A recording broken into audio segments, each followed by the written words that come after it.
आप देख रहे हैं अपना बिहार और आपके साथ मैं हूं विवेक। बिहार में नई सरकार के गठन के तकरीबन 20 दिन बाद ही नीतीश सरकार के पूर्व कानून मंत्री कार्तिक कुमार मंत्री पद से इस्तीफा उन्हें देना पड़ा, जिसके पीछे की वजह एक गंभीर आरोप।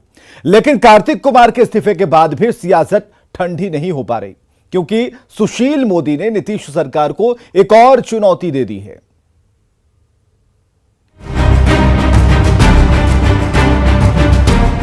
शपथ ग्रहण के ठीक 14वें दिन यानी बुधवार को विवादों में घिरे बिहार के कानून मंत्री का विभाग बदल दिया गया और गन्ना उद्योग विभाग की जिम्मेदारी दे दी गई थी।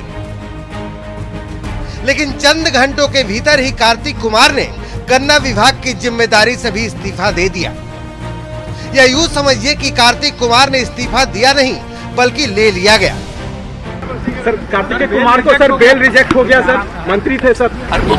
रिजिग्नेशन हो ही गया है, वो तो आप जान ही रहे हैं ना, कल ही ना हो गया सर। बारे में जो जानकारी मिला उसी के आधार पर सब। कार्तिक कुमार की कुर्सी तो गई ही, दानापुर कोर्ट से उनकी जमानत याचिका भी खारिज हो गई। ऐसे में पूर्व कानून मंत्री पर गिरफ्तारी की तलवार भी लटकने लगी है। कार्तिक कुमार की फाइल खोलने वाले सुशील मोदी ने नीतीश सरकार को अब नई चुनौती दे डाली है। इसलिए मैं नीतीश कुमार जी की सरकार से यही देखना चाहता हूं कि अगले 24 घंटे के भीतर कार्तिकेय कुमार को वो गिरफ्तार करते कि नहीं करते हैं। तो ये चुनौती है नीतीश कुमार के सामने, देखें क्या होता है। कार्तिक कुमार अब बेकुर्सी हो चुके हैं। खिसियाए कार्तिक कुमार ने इस्तीफे के बाद बीजेपी पर वार करते हुए भूमिहार कार्ड भी खेल दिया। सर ये बताइए कि आखिर 15 दिनों के बाद ऐसी क्या नौबत आ गई कि आपको इस्तीफा देना पड़ा? देखिए 15 दिन से मतलब जितना ना भाजपा के लोग को हम पच नहीं रहे थे कि भूमिहार समाज से आरजेडी कोटा में मंत्री होना उनको अच्छा नहीं लग रहा था, इसलिए मीडिया ट्रायल हम करवा रहे थे। दरअसल बाहुबली अनंत सिंह के करीबी मास्टर कार्तिक साल 2014 के अपहरण के एक मामले में आरोपी थे। महागठबंधन की सरकार बनने के महज 22 दिन में एक मंत्री का विकेट गिर चुका है। पटना से न्यूज़ 18 के लिए संजय कुमार और शैलेंद्र कुमार की रिपोर्ट। नीतीश कुमार के पीएम पद का उम्मीदवार बनाने की चर्चा के बीच पटना में बड़ा बदलाव देखने को मिल रहा है। जेडीयू ऑफिस का पोस्टर बदल गया। पोस्टर में नीतीश कुमार की तस्वीर के साथ लिखा है, आगाज हुआ बदलाव दिखेगा, प्रदेश में दिखा अब देश में दिखेगा।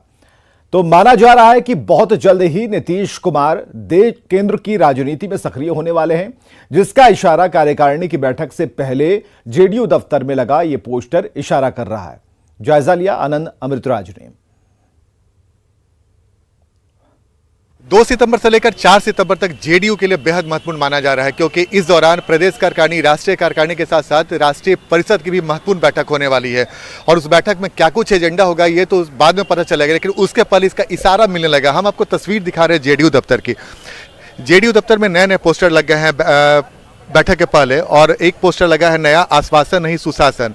यानी कि नीतीश कुमार के बारे में ये बताया जा रहा है कि वो कोई आश्वासन नहीं देते हैं, सीधे सुशासन देते हैं और बिहार का विकास करते हैं। और ठीक इसकी दाहिनी ओर एक और पोस्टर है जो बहुत बड़ा इशारा करता है, प्रदेश में दिखा देश में दिखेगा। यानी कि जो नीतीश कुमार को लेकर चर्चा हो रही है कि 2024 के लोकसभा चुनाव में वो पीएम पद के उम्मीदवार हो सकते हैं, दावेदार हो सकते हैं।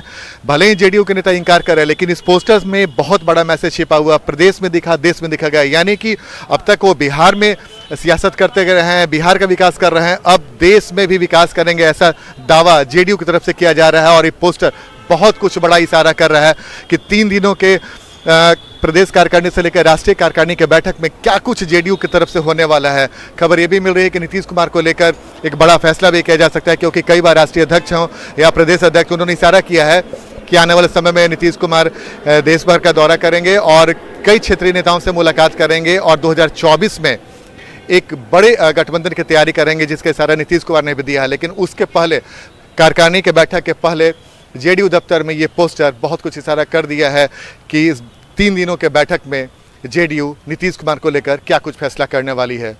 आनंद Amritraj, news 18 network, Patna. BPSC मामले पर बिहार सरकार को अभ्यर्थियों के आंदोलन के आगे झुकना पड़ा। सीएम नीतीश कुमार ने मुख्य सचिव और आयोग के चेयरमैन के साथ बैठक के बाद परीक्षा पैटर्न बदलने का फैसला वापस ले लिया। पूरा मामला देखिए इस रिपोर्ट में।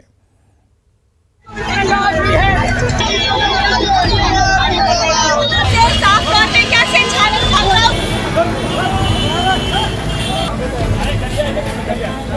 बीपीएससी की प्रारंभिक परीक्षा पहले की तरह एक दिन और एक ही पाली में आयोजित होगी। सीएम नीतीश कुमार ने अधिकारियों के साथ बैठक की, जिसके बाद इस पर फैसला लिया गया। सर एक मालूम हुआ, तत्काल हमने सबको कहा, आज मीटिंग किया, कहा एक ही दिन चुनाव होगा, 2 बार नहीं होगा, एक दिन होगा। दरअसल बीपीएससी 67वीं प्रारंभिक परीक्षा के पैटर्न बदले जाने और शेड्यूल जारी होते ही हर जगह विरोध और हंगामा मचा हुआ था। नए पैटर्न को वापस लेने की मांग की जा रही थी। बुधवार को इसका विरोध कर रहे अभ्यर्थियों पर पुलिस ने लाठीचार्ज भी किया, जिसके बाद सीएम नीतीश कुमार ने पूरे मामले पर संज्ञान लेते हुए मुख्य सचिव आमिर सुबहानी और आयोग के चेयरमैन के साथ बैठक की, जिसके बाद ये फैसला लिया। निश्चित रूप से ये सरकार हमेशा छात्र के हित के लिए सोचती है और निश्चित रूप से जिस तरह से प्रस्ताव आ रहे थे और कुछ रोष भी देखा गया था छात्रों को लेकर के, उनके हित में ये फैसला लिया गया है। मुझे लगता है कि छात्रों की मांग पूरी हुई है तो निश्चित रूप से उन्हें भी खुशी हुई होगी। बीपीएससी पर सरकार के फैसले को जेडीयू ने छात्र हित में लिया गया फैसला बताया, तो छात्रों ने तो अच्छी हम लोग का लड़ाई यही है कि एक पाली में एग्जाम हो और एक ही शिफ्ट में एग्जाम ऑपरेशन न लगे। और देखिए असर हुआ कि एक पाली में अगर एग्जाम लेने की बात ही तो इसका स्वागत करते हैं हम। ये लाखों करोड़ों युवाओं की जीत हुई है। छात्रों की मांग पर सरकार ने परीक्षा पैटर्न बदलने का फैसला वापस ले लिया है। इसके साथ ही परीक्षा भी घोषित कर दी गई है। 21 सितंबर को बीपीएससी 67वीं प्रारंभिक परीक्षा एक ही पाली में अब आयोजित होगी। न्यूज 18 के लिए पटना से शैलेंद्र कुमार और रजनीश कुमार के साथ धर्मेंद्र कुमार की रिपोर्ट। इधर पटना में कंकड़बाग के पाटलिपुत्र स्पोर्ट्स स्टेडियम में कबड्डी की राष्ट्रीय प्रतियोगिता के उद्घाटन समारोह में बिजली गुल हो गई। सीएम नीतीश कुमार के आने से पहले ही स्टेडियम की बिजली गुल हो गई और उनकी मौजूदगी में भी बिजली गुल ही रही। करीब 10 से 15 मिनट तक बिजली गुल रही और इस दौरान स्टेडियम में अंधेरा छाया रहा। जायजा लिया संजय कुमार ने। पटना में आज राष्ट्रीय स्तर की कबड्डी की प्रतियोगिता का उद्घाटन होना है और ठीक हमारे पीछे 48वीं junior national kabaddi girls championship का बोर्ड लगा है, जहां पर मुख्यमंत्री नीतीश कुमार और उप मुख्यमंत्री तेजस्वी यादव बैठे हुए हैं। और इन दोनों के आने के तकरीबन 5 से 7 मिनट पहले ये पाटलिपुत्र इंडोर स्टेडियम है और यहाँ की बिजली गुल हो गई और अंधेरे में ही सीएम और डिप्टी सीएम बैठे हैं। और निश्चित तौर पर कई सवाल जो है वो खड़ा होना लाजमी है और इस वक्त आयोजकों में खलबली मची हुई है। और हमारे सामने ये बच्चियां हैं जो विभिन्न स्टेट से आई हैं चैंपियनशिप में पार्टिसिपेट करने के लिए। और निश्चित तौर पर एक बड़ा सवाल खड़ा हो गया है कि जिस प्रतियोगिता में सीएम डिप्टी सीएम को पहुंचना है, प्रतियोगिता का अभी इनॉग्रेशन होना है, वहां पर ऐन वक्त पे बिजली गुल हो जाती है। तो यहाँ पर जाहिर सी बात है अफरा तफरी का माहौल है और जो आयोजक हैं उनमें खलबली मची हुई है कि आखिरकार क्यों बिजली गुल हो गई है। सभी लोग बैठे हुए हैं शायद इस इंतजार में कि बिजली आए और प्रतियोगिता का जो है वो आगाज हो सके, उद्घाटन हो सके, क्योंकि अंधेरा होने की वजह से सीएम और डिप्टी सीएम भी बैठे हुए हैं और उन्हें भी चलिए इसी तक बिजली आ गई और जो एक शोरगुल हुए वो आपने सुना यहाँ पर। और निश्चित तौर पर अब धीरे धीरे प्रतियोगिता का जो आगे का कार्यक्रम है वो होगा, लेकिन तकरीबन 10 मिनट तक बिजली गुल रही, वो भी सीएम और डिप्टी सीएम के आने के बावजूद। कैमरा पर्सन अजय दुबे के साथ संजय कुमार, न्यूज 18 पटना। कटिहार जंक्शन पर बांग्लादेश रिफ्यूजी कैंप से भागकर भारत पहुंची 6 लड़कियों के साथ 2 दलाल को रेलवे इंटेलिजेंस ने सूचना पर पकड़ा है। न्यूज 18 ने जब इन लड़कियों और दलालों के बारे में तहकीकात शुरू की तो चौंकाने वाले तथ्य सामने आए।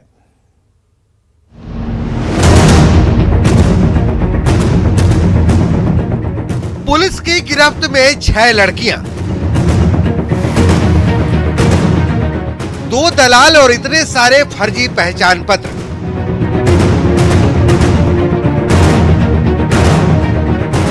रेलवे इंटेलिजेंस की सूचना पर इन 6 लड़कियों समेत 2 दलालों को गिरफ्तार किया गया। पकड़ी गई लड़कियां बांग्लादेश रिफ्यूजी कैंप से भागकर फर्जी फेक आईडी के सहारे भारत में घुसी थी, लेकिन दलालों के साथ पकड़ी गई। हाल के दिनों में ही 6 बांग्लादेशी लड़की जो बांग्लादेशी कैंप से भाग कर रही है और उन्हें पकड़ा गया था। इसके बाद एक बड़ा खुलासा न्यूज 18 के हाथ कुछ इस तरह का लगभग दर्जनों फेक आधार कार्ड लगा है। अब घुसपैठ का पूरा खेल समझिए। फेक आधार कार्ड के जरिए घुसपैठ हुई। असम, बिहार, बंगाल के रास्ते भारत में घुसपैठ की जा रही है। सवाल है कि कैसे बन रहा है फर्जी पहचान पत्र। न्यूज 18 के हाथ कुछ ऐसा वीडियो भी लगा जिसमें साफ तौर पर देखा जा सकता है कि फेक आईडी होने के कारण यात्रा के दौरान कुछ लोग जांच के दायरे में भी आए, जो अपने पिता का नाम भी आईडी देखकर बताते दिखे। তোর বাবার নাম তুই জানিস না? না, ঠিক আছে, কিবা লাগছে কেডা? টিকিটের মধ্যে কি বানাইছে? তোর অরিজিনাল নাম কি? আমার নাম মনুর হক, অরিজিনাল। অরিজিনাল আর বাবার নাম? বাবার নাম কি করে দেখা বাজে? টিকিটের দেখে। लेकिन रनिंग ट्रेन में टीटी के पास ऐसे पहचान पत्रों की वेरिफिकेशन करने की कोई तकनीकी सुविधा नहीं होने के कारण कोई ठोस कदम नहीं उठाए जा सके। इतना सब कुछ चल रहा है, लेकिन कटिहार रेल मंडल के एडीआरएम विजय चौधरी इस पूरे मामले पर कुछ भी बताने की स्थिति में नहीं है। जो फेक टिकट है, हमारा एक स्टैंडर्ड प्रोसीड्योर है चेकिंग का, और हमारा यूटीएस और पीआरएस का डेटाबेस है, उससे हम लोग फेक टिकट को चेक कर लेते हैं। और रही बांग्लादेश से जो आने का। और झारखंड से इस वक्त की एक बड़ी खबर आ रही है। झारखंड विधानसभा का विशेष सत्र बुलाया गया है। 5 सितंबर को झारखंड विधानसभा का विशेष सत्र बुलाया गया है। ये बड़ी खबर इस वक्त की हम आपको बता रहे हैं। सियासी उथल पुथल के बीच कई गतिविधियां लगातार बदलती जा रही हैं। विधानसभा का विशेष सत्र बुलाया गया। इस वक्त की सबसे बड़ी खबर, तारीख जानिए 5 सितंबर जब विधानसभा का विशेष सत्र बुलाया गया है। और इस वक्त की सबसे बड़ी खबर, कैबिनेट की बैठक में इस बात को लेकर फैसला हुआ है कि विशेष सत्र बुलाया जाना चाहिए। और शाम 4 बजे के बाद से झारखंड में जो राजनीतिक गतिविधियां हैं वो बदलती जा रही थी। और इसके बाद राज्यपाल से मिलने के बाद कैबिनेट की मीटिंग हुई। और दिवाकर जी हमारे साथ हैं, झारखंड ब्यूरो चीफ, उनसे बात करते हैं। दिवाकर, जो स्थिति है, जो लगातार अभी बदलता दौर दिखता है यहां पर, तो अब विशेष सत्र की जरूरत पड़ी और कैबिनेट ने इस पर मुहर लगाई, फैसला लिया। क्या है इसके पीछे की कहानी? देखिए, विशेष सत्र की जो बात है वो काफी महत्वपूर्ण है। अब इसमें देखना होगा कि अभी जो राजनीतिक उहापोह की स्थिति है उसमें क्या कुछ फैसला हो सकता है सरकार का, क्योंकि ये खबरें आ रही हैं कि सरकार जो है नो कॉन्फिडेंस मोशन या कॉन्फिडेंस मोशन करा के और ये साबित करने की कोशिश करेगी कि उसके पास बहुमत है, प्रचंड बहुमत है।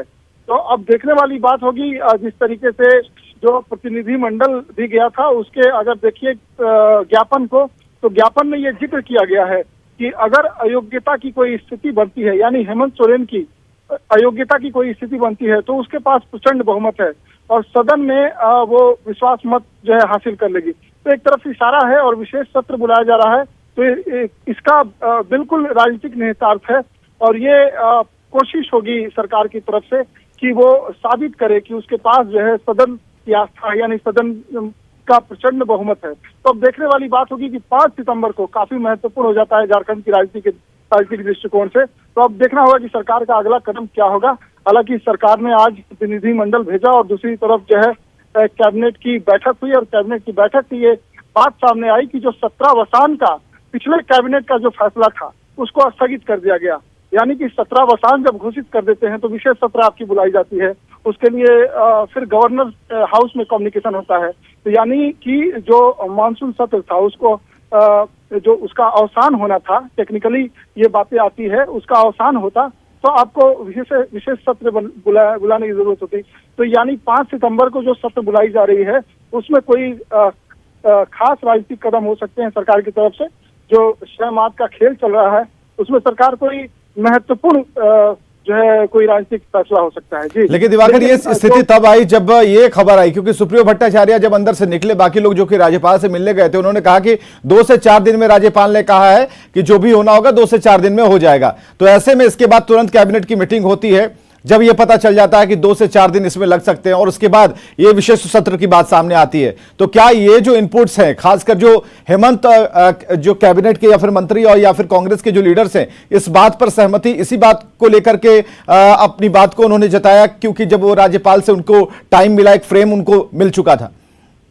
देखिए, पहले जो हमें खबर मिल रही थी, सोर्सेस से जो जानकारी मिल रही थी, ये खबर आ रही थी कि 10 सितंबर को विशेष सत्र बुलाया जा सकता है। लेकिन अब ये खबर आ रही है कि 5 सितंबर को विशेष सत्र का जो है आहूत किया गया है। तो ऐसे में ये साफ हो जाता है कि राजभवन की तरफ से कोई फैसला होता है तो उस फैसले के जो है उस फैसले के मद्देनजर सरकार का अगला कदम होगा। तो सरकार का सदन में क्या अगला कदम होगा, क्योंकि कई तरह की बातें आ रही है। और जिस तरीके से प्रतिनिधि मंडल गया, उन्होंने कहा कि जो कई तरह की खबरें आ रही है वो अफवाह है, बहुत सारी चीजें अफवाह है। तो अब इसमें साफ तौर से कुछ नहीं कहा जा सकता, लेकिन एक बात जरूर सामने आ रही है कि जो है सरकार जो है विश्वास मत के जरिए जो है ये साफ उसके पास जो है सदन में पर्याप्त जो है बहुमत है। और अगर कोई अयोग्यता वाली स्थिति बनती है हेमंत सोरेन की, तो हेमंत सोरेन जो है फिर से स्वेयर कर सकते हैं, मुख्यमंत्री पद पर फिर से आसीन हो सकते हैं। और ऐसे में जो चुनाव लड़ने का विकल्प है तो उसको भी राजनीतिक तौर पे उसके मद्देनजर भी रणनीति बनाई जाएगी। तो पूरी की पूरी स्थिति अब धीरे धीरे साफ होती जा रही है, क्योंकि प्रतिनिधि मंडल ने कई दफे जो है राजभवन से संपर्क करने की कोशिश की, लेकिन शायद उन्हें समय नहीं मिल पा रहा था। आज जब समय मिला है तो उन्होंने बातचीत की है। गवर्नर ने भी कहा है कि कई एक्सपर्ट से उनकी बातचीत चल रही है, कुछ चीजें साफ हुई है और एक्सपर्ट्स की राय ले रहे हैं। उसके बाद जो है 2-3 दिनों में वो साफ कर देंगे, तस्वीर साफ हो जाएगी। तो ऑफिस ऑफ प्रॉफिट का मामला बनता है कि नहीं, हेमंत सोरेन अयोग्य करार दिए जाते हैं कि नहीं, और अयोग्य करार दिए जाते हैं तो क्या उन्हें चुनाव लड़ने से प्रतिबंधित किया जाता है। तो इसी के इर्द गिर्द जो है अब जो सत्ताधारी दल है उनके भी अपने जो है राजनीतिक फैसले होंगे। बिल्कुल 5 तारीख का इंतजार करना होगा। विशेष सत्र बुलाया गया है, विधानसभा का विशेष सत्र 5 तारीख को, और इसी बात पर कैबिनेट की मुहर लगी है। कैबिनेट ने इस पर फैसला किया है। प्रस्ताव मंत्रिमंडल सचिवालय एवं निगरानी विभाग से पंचम विधानसभा का नवम मॉनसून सत्र जो दिनांक 5/8/2022 को अनिश्चितकाल के लिए स्थगित किया गया था, उसकी बैठक दिनांक 5/9/2022 को 11 बजे पूर्वाह्न से झारखंड विधानसभा की प्रक्रिया तथा कार्य संचालन नियम 15 के तृतीय परिंतु के आलोक में बुलाई जाए, यह निर्णय लिया गया। चलिए आते हैं एक बार फिर बिहार की तरफ। 2 साल के बाद इस बार दानापुर में पंडाल में गजानन विराजे हैं। कोरोना को लेकर 2 साल तक गणपति उत्सव की धूम नहीं दिखी, लेकिन इस बार पंडाल में गणपति विराजे हैं। पंडाल में गणपति के दर्शन को श्रद्धालुओं की भीड़ उमड़ रही है। जायजा लिया विनीता मिश्रा ने। 2 सालों के बाद गजानन पूजा पंडालों में विराजे हैं। इस वक्त हम मौजूद हैं दानापुर में, जहां हर साल गजानन की भव्य पूजा अर्चना की जाती है, भव्य मूर्ति यहां बैठाई जाती है। और इस बार भी गजानन पूजा पंडाल में विराजे हैं। हालांकि पिछले 2 सालों से कोरोना के कारण गजानन की यहां पूजा नहीं हो पा रही थी, लेकिन इस बार कोरोना संक्रमण का जो खतरा है वो कम हुआ है। और ऐसे में एक बार फिर से जो गजानन की पूजा अर्चना हो रही है वो यहाँ आप साफ तौर पर देख सकते हैं। हर साल यहाँ पे बड़ा सा मेला लगता है और दूर दराज से लोग यहाँ आते हैं, भगवान की पूजा अर्चना करते हैं। यहाँ पे जो मान्यता है, भगवान गणेश की सच्चे मन से पूजा अर्चना करने पर उनकी मनोकामनाएं पूर्ण होती है। गणेश चतुर्थी को भगवान गजानन इस पूजा पंडाल में विराजते हैं और आप साफ तौर पर देख सकते हैं इस समय भी सैकड़ों की संख्या में जो श्रद्धालु हैं यहाँ आ रहे हैं, भक्ति भाव से पूजा अर्चना कर रहे हैं। और खासकर यहाँ इस बार मेला भी लगाया गया है और मेले में हर तरह के सामान साल में एक बार यहाँ मिलते हैं। लोग दूर दूर से यहाँ आते हैं, मेला घूमते हैं, पूजा अर्चना करते हैं। और देख सकती हैं जो महिलाएं हैं वो भी आई हैं। क्या नाम है आपका? जूली। कहाँ से आई हैं? दरियापुर से। हमेशा आती हैं? पिछले 2 साल से नहीं आ रही होंगी? नहीं। होने लगे दीदी तो कैसे आएंगे? जी बिल्कुल। तो ये तमाम जो महिलाएं हैं यहाँ पे पूजा अर्चना कर रही हैं और पिछले 2 साल से यहाँ पे पूजा पंडाल नहीं लग रहे थे। थोड़ा थोड़ा भीड़ जुट रहा है, कल भी आए थे, आज भी आ रहे हैं। कब तक गजानन यहाँ विराजेंगे? सुनने में आया कि 7-8 दिन अभी बैठे हुए। तो यहाँ पे अनंत चतुर्दशी तक गजानन इस पूजा पंडाल में रहेंगे, उसके बाद उनका विसर्जन होगा। गणेश चतुर्थी को इनकी स्थापना हुई थी और ऐसे में दूर दूर से लोग आ रहे हैं, गजानन की पूजा अर्चना कर रहे हैं और खासकर जो मेले लगे हैं उसमें शॉपिंग भी कर रहे हैं। विनीता मिश्रा, न्यूज़ 18 पटना। और आगे देखिए जोहार झारखंड।